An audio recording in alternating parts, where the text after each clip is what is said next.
Hi guys, this is our sourdough pizza recipe. It took us well over a year to perfect it, and now we wanted to share it with you. This will give you in total 4 pizzas, and we're going to make 2 of them on the same day as when we mix it, and we're going to save the other 2 for the next day utilizing the fridge proving method. So let's go.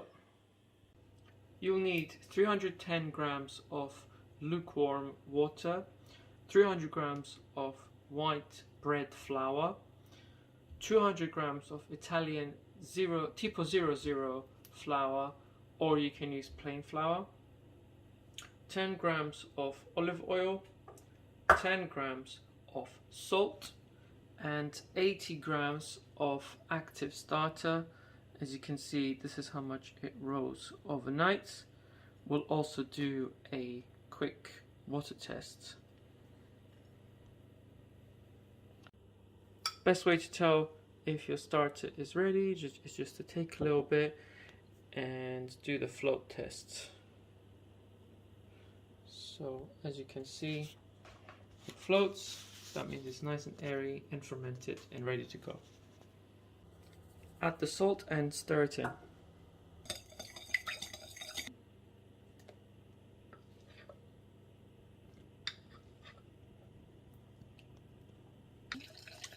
Mix in the starter well, and add your flour and combine it with the water to make sure there are no more dry bits left.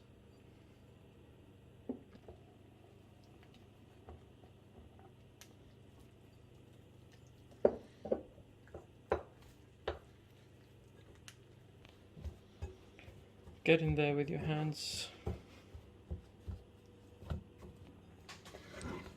Use the scraper, scrape off all the flour on the edges. Once it's all fully combined, cover it with a damp cloth and rest it for 30 minutes. We'll now add the oil and stretch and fold, or slap and fold until it is nice and smooth.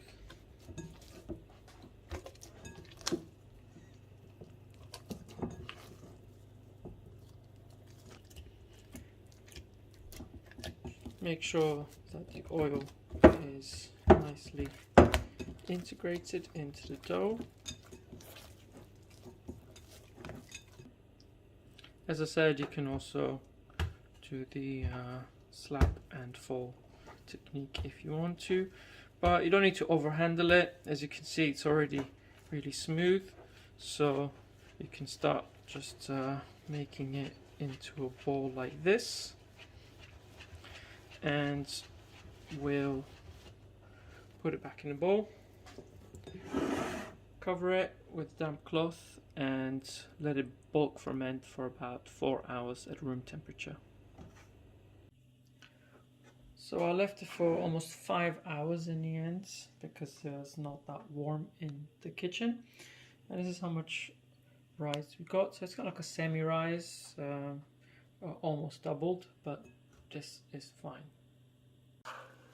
Just plop it on the counter, and we're going to separate this into 4 pieces, which they're going to weigh 225 each. So you can use the scale to help you figure out what that would be. So 225 each. Yep, that will do. So 4 of those. As we use some oil, they should be much easier to handle, as you can see. So go ahead and just make them into a rough ball, just kind of like fold them into each other like that. You don't want to knock too much air out of them, so just basically something like this into rough balls. So 2 of them I'm going to bake today after proving them at room temperature, and The other two I will put in the fridge for and bake them tomorrow for lunch. So for the two that we will make today, just put some flour. I'm using semolina flour on a cutting board, like that, and then just going to make them into smooth round balls like this. Make sure that the end, the bottom is sealed. Put it down like this. Do the same for the other one. Put some oil on the cling film and then I'm going to cover it.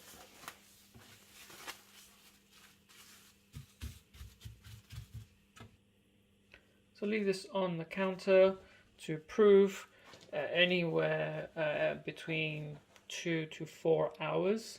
We'll check on it in 2 hours and see. We basically want them to at least double. Prove the other two doughs exactly the same. So 2 to 4 hours until they double.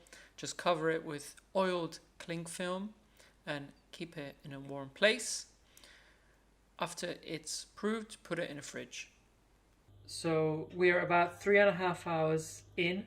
So we're going to preheat the oven now for half an hour before we put these in the oven. Make sure you preheat your oven at the maximum temperature for at least 30 minutes. And if you're using cast iron pans like I am, make sure you put it inside so they preheat as well. While we wait for the oven to preheat, we're going to prepare our pizza sauce, tomato sauce. So I'm just using 1 can of chopped tomatoes, and this will actually make enough tomato sauce for all 4 pizzas. We just want to drain the excess liquid from chopped tomatoes, and then we're going to add some spices and salt.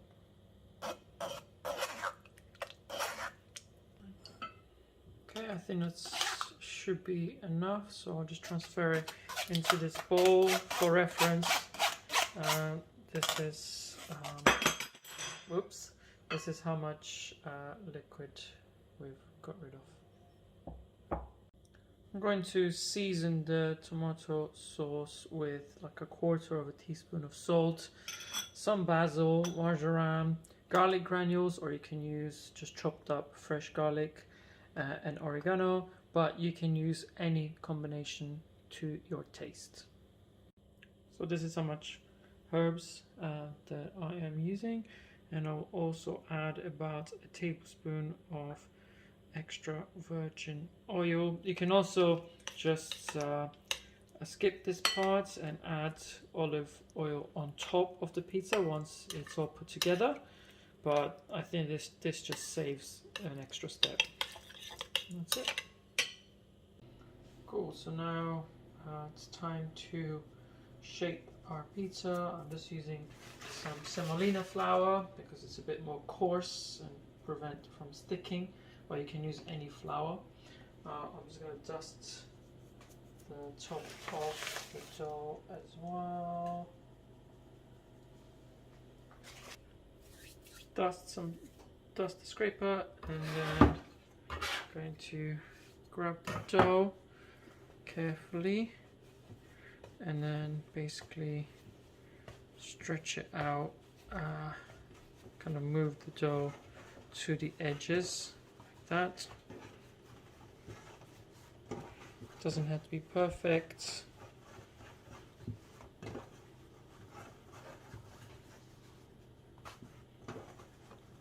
So you'll end up with about 8.5 inches or 22 centimeter diameter pizza base. I'm just going to dust a parchment paper because this is how I will transfer the dough onto the hot cast iron pan. Just grab the dough, Move it over. Done. There we go, and now we add our toppings. We're going to use 1/4 of our tomato mix here per pizza. Just spread it all around the pizza bases. We grated some mozzarella cheese and basically use as much or as little as you want. We went with the classic pepperoni, so salami topping. I'm also going to grate some pecorino, or you can use Parmesan cheese. It's quite nice, just a nice topping to finish it off. Taken out the pan, so I'm going to place pizzas on them. Just gonna grab it like this and carefully, without burning yourself, place them in.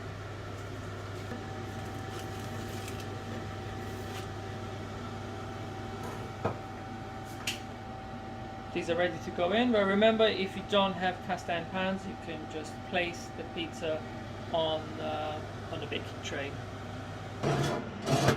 Just gonna put them on the top shelf, and as a bonus, if you can steam the oven just before closing it, that will create a nice moist atmosphere, so the crust doesn't form too early.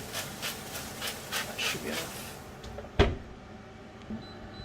We'll bake it anytime between 10 to 15 minutes, really depends on how hot your oven is, so just keep an eye on it.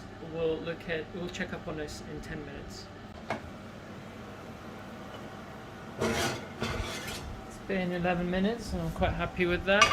You can keep it in longer if you want it to be more crispy and more brown, but for me this is pretty good. So yeah, as I said, 11 minutes.